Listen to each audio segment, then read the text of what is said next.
ఆలోచన ఏంటంటే పేదవాడికి మనం అండగా ఉండాలా, పేదవాడికి మనం సాయం చేయాలనేది. ఒక జేపీపీ పార్టీ అనేది ఒక చిన్న పార్టీ, కానీ మన నాయకుడు ఆయన ఒక సామాన్యుడు. ఇప్పుడు సాధించినవి కూడా జేపీపీ పార్టీ అధ్యక్షుడు అక్కడ ప్లాట్లు వస్తాయను, కానీ వచ్చినాయి. అవి ఎలా వచ్చినాయి? లేటుగా వచ్చినాయి, అంత తొందరగా రాలే. ఎందుకు రాలేదంటే మన పార్టీ అధికారంలో లేదు, మనం గెలిచిలేము.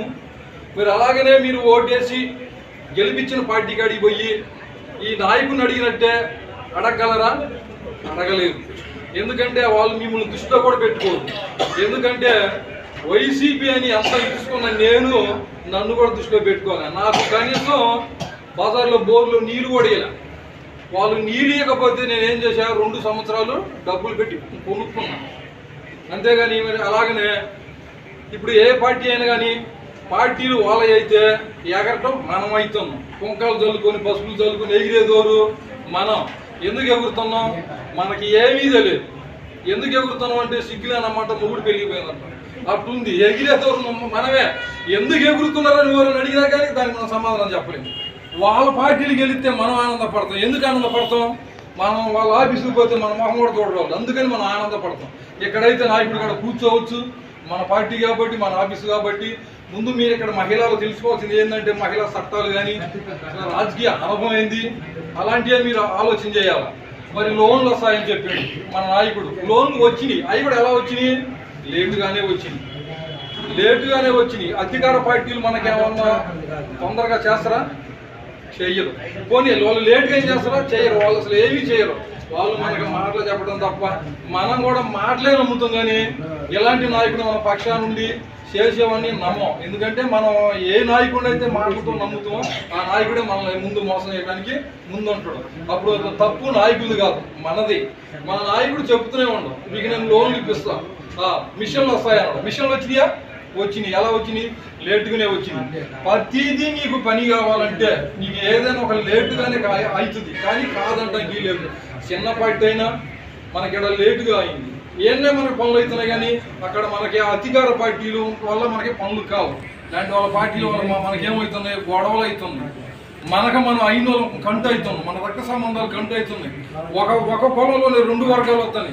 నా పెళ్ళికి నిన్ను పిల్లను, నీ పెళ్ళికి నన్ను పిల్లవు. ఏందిరా ఈ తప్పు అంటే నీలో తప్పు లేదు, నాలో తప్పు లేదు.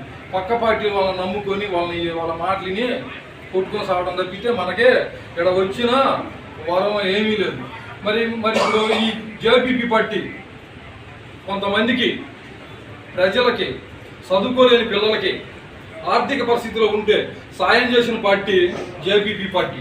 మరి అలాగనే అందులో 40 మంది పిల్లలకి సాయం చేస్తే ఆ 36వ నెంబరు నా కూతురు. అంటే నా కూతురు కూడా ఈ పార్టీలో సాయం అందుతుంది. మరి నీకు ఏ పార్టీ అయినా కానీ నా కూతురు చదువుకుంటున్నాయా, నా కొడుకు చదువుకుంటున్నాయా, నాకు సాయం చేయాలంటే మడుగు చెయ్యరు. ఎందుకంటే చదువులు అంత బలం ఉంది, అంత జ్ఞానం ఉంది. నీకు కావాలంటే మళ్ళీ ఓటికి 200, 300 నీకు సారా ఇచ్చాడే, కానీ నీ పిల్లలు చదువుకుంటానంటే వాళ్ళు ఒప్పుకోరు.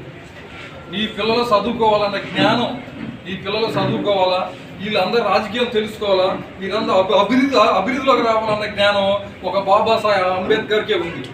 అదే మన కాళీశ్రామ్ గారు అదే బాటలో వచ్చాడు. మరి ఆ కాళీశ్రామ్ గారిని మనం ఆయన్ని స్ఫూర్తిగా తీసుకున్న నాయకుడే జట్టిపాలెం వెంకటేష్ గారు. మీరు ఆయన కూడా మనకు నేర్పేది ఏంటంటే మీరు రాజకీయం తెలుసుకోండి, చైతన్యంగా అండి, రాజ్య అధికారాన్ని చేపట్టండి. మీరు చర్చిలో పోతున్నారంటే ఆయనకు కోపం కాదు. మీరు చర్చిలో పోయి కూర్చుంటే ఆయనకు నష్టం ఏంది? నష్టం లేదు. చర్చి పోయి కూర్చున్న వల్ల మీకే నష్టం. ఏమి నష్టం? మీకు ఇప్పుడు ఒక అన్యాయం జరిగింది. యేసుప్రభు వస్తాడా? మీ కాడ కానుకలు తీసుకున్న పాస్టర్ గారు వస్తాడా?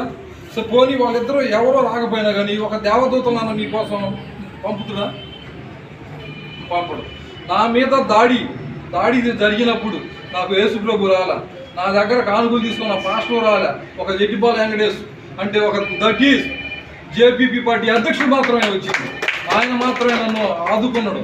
అంతేగాని నేను అక్కడ పాస్టర్కి ఇచ్చే కానుక లేదు, ఆడ పాస్టర్కే కానుకలు ఇచ్చినా కానీ ఉపయోగం ఏమీ లేదు అని చెప్పేసి నేను అక్కడ ఆపి ప్రతి నెల 200 ఆఫీస్ మెయింటైన్ అంటే ఇచ్చే 200 కూడా అవి మీకు తెలియట్లా, మనకే ఉపయోగపడుతున్నాయి. వీళ్ళు ఎలా అంటారేమో, ఏదైనా ఆపద జరిగిన రోజు, మనకి ఏదైనా ఇబ్బంది అయిన రోజు ఒక జట్టిపాలెం వెంకటేష్ గారు మన పక్షాన ఉంటాడు, కానీ పాస్టర్ గారు వచ్చి మీ పక్షాన మాట్లాడతారు. ఇది మటుకు మీకు గుర్తుంచుకోండి. అందుకని మాకు పాస్టర్ గారు అంటే దోషం కాదు, ఒక బ్రాహ్మడు అంటే మాకు విద్వేషం కాదు.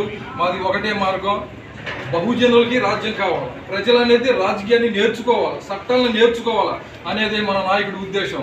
అందుకని మీరు అందరూ దీన్ని మంచి మనసుతో, నేను చెప్పడం కాదు కానీ మీరు ప్రతి వాళ్ళు ఆలోచించుకొని మీరు మరి మనస్ఫూర్తిగా ప్రేమించాలని మీ అందరిని కోరుతూ సెలవు తీసుకుంటున్నాను.